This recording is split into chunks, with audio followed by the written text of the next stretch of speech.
Hello everyone, welcome to the Financial Information channel. In this video, I'm going to review some of the stocks that subscribers have left in the comment sections, and I'm gonna give you my take. Now let's start with the video. And before I start taking a look at any of the stocks, let's take a look how the market is doing so far. Let's take a look at the stock symbol SPY, which is the S&P 500.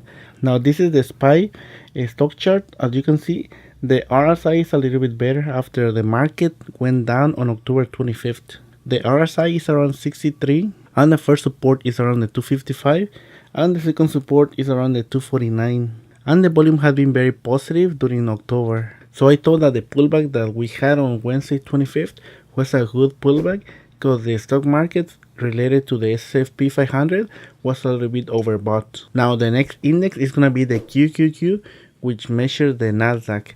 Now let's take a look at the chart. Now you can see the RSI is around the 49, which kind of surprised me. I didn't expect the RSI to be that low. There is support around 146 and around 143. And the funny thing is that the volume has been mostly negative during the last few weeks. So I am quite surprised that the QQQ is not as overbought as the S&P 500. Now let's take a look at the volatility index, which is the VIX.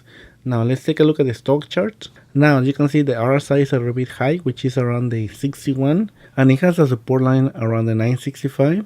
And on the previous video, we saw that the volatility index was under 10. Now it's around 11, which kind of surprised me. So the market has been moving up, and in addition, the volatility index has been moving up as well, which is kind of weird. Now let's take a look at the first stock, and the first stock is gonna be Dollar General. And for Dollar General, we're gonna take a look at the fundamentals.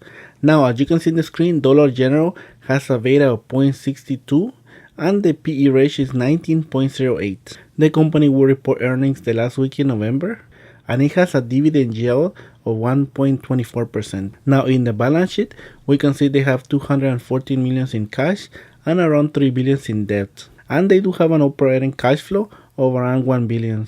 And now we're going to take a look at the income statement to see how the company is growing every quarter. The quarterly revenue growth is around 8.10%, and the quarterly earning growth is negative 3.10%. And they do have a profit margin of 5.38% and an operating margin of 8.99%. Now let's take a look at the stock chart. Now the company has the RSI, which is around the 70. The company has a resistance around the $81 price, and the second resistance around the 77. And there has been lower volume during the last few weeks. Now for the short term, I think the company at this moment is a little bit overbought since the price has run so much prior to earnings. The ideal situation would be to have the company shares drop around the $80 price, and then that would give the company a little bit more room to run when they report earnings. For the long term, the company doesn't have a lot of debt and it has a small amount of cash. In addition, you have to be really careful since the company is a retail. And if I was to pick a company, I would probably skip this company because it's in a challenging space. It has a lot of debt and a little bit of cash. Now for the next company is Take-Two Interactive Software. Now let's take a look at the fundamentals, and the beta is around 0.95.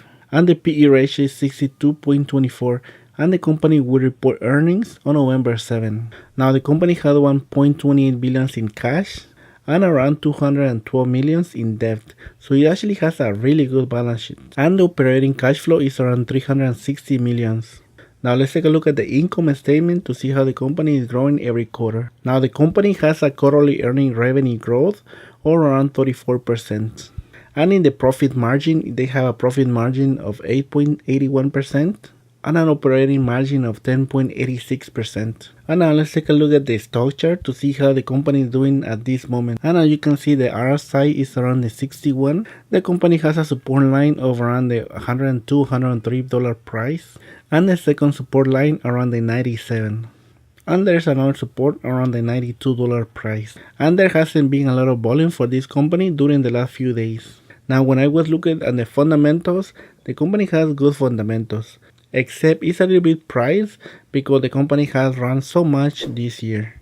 And as you saw in the technical analysis, the company is not overbought. So in my opinion, the ideal situation will be if the company starts to move down a little bit around the $100 price before reporting earnings, and that way you will have a better chance to move up after reporting earnings. That would be for the short term. For the long term, this company is doing really well, and I think it's going to continue doing well. The company will release a new game in 2018 that is going to improve the revenue for the company, and that is one of the reasons why I think this company will continue moving up. Now let's take a look at the next company, which is Momo. Now for Momo, it's a Chinese company. Now the company has been moving down quite a bit during the last few weeks. But now let's take a look at the stock chart to see how the company is doing so far. Now you can see the RSI is around the 31, which is almost oversold. And it has a resistance around the $34 price. That means that the company tried to break the resistance and it fell, and that's why the company moved down. The support, which I forgot to highlight, is around the $31 price. And the volume has been mostly negative during the last few days. Now for the short term, this company needs to move around the $31 price, because if it doesn't, it has a huge potential of dropping around the $25 price, and the $25 price is the next support line that was set early February 2017. And the next company is going to be Tencent. Now this one was mentioned as a short term. So let's take a look at the stock chart, and now you can see the RSI is around the 51. It has a support around the $44 price, and the next support around the $42 price. And during the last few weeks, the company volume has been mixed, but it has been mostly negative. Over the last few months, the company shares have performed really well. Now this company has been consolidating during the last few weeks. As you know, most of the Chinese stocks have been moving sideways or have been moving down during the last few weeks. And I do think that the company shares are going to continue moving up. The next consolidating price will be around the $46 per share. And the last company that I'm going to review is going to be Lowe, and that's going to be as a short term. Now let's take a look at the stock chart, and as you can see, the RSI is around the 60. The company has been consolidating during the last few weeks. It has a support around the $80 and the next support around the $79. And the volume has been mostly positive during the last few days. The company will report earnings on November 21st, so I do think that the company will be consolidating during the next week or so. And the price to look is, if they consolidate during the next few weeks and they report earnings, they have the chance to break the $85 resistance price, and the 85 resistance was set back in May. Now what do I think about Lowe? I think Lowe has the best chance to actually report good earnings, since we had a lot of hurricanes during September. And if they report good earnings, the company will probably break that $85 price and start setting new highs. Now the only negative is the company hasn't been doing that well during earnings, but if they have a surprise, the company shares are gonna move up quite a bit. And those are gonna be the only stocks that I'm going to mention in this video. However, I do have a new video that is coming up next week that is gonna contain more stocks. Among the stocks that I'm gonna mention is JD, that has been requested quite a bit during the last few weeks. In addition, I'm working on a video how you can read the stock charts. That is coming up probably in the next few weeks. And remember, you can leave in the comment section below if you have any stocks mentioned in this video. I don't have any stocks mentioned in this video, but Lowe and Take-Two look very appealing.